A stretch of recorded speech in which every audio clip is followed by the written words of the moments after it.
ليس لك من الأمر شيء أو يتوب عليهم أو يعذبهم فإنهم ظالمون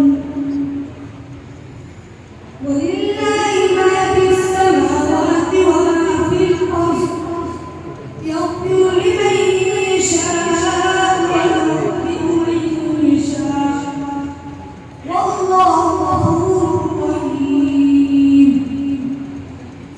يا أيها الذين آمنوا لا تأكلوا الربا أضعافا مضاعفة واتقوا الله لعلكم تفلحون. أعوذ بالله من الشيطان الرجيم. إن ربكم الله الذي خلق السماوات والأرض في 6 أيام ثم استوى على العرش يدبر الأمر. بسم الله الرحمن الرحيم.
والذي جعل الشمس ضياء والقمر نورا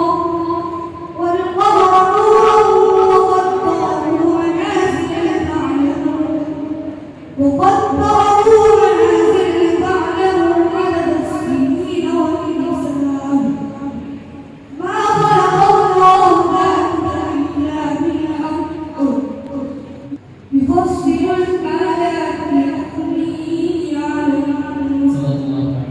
صدق الله العظيم. Ini saya nomor 5 berdebat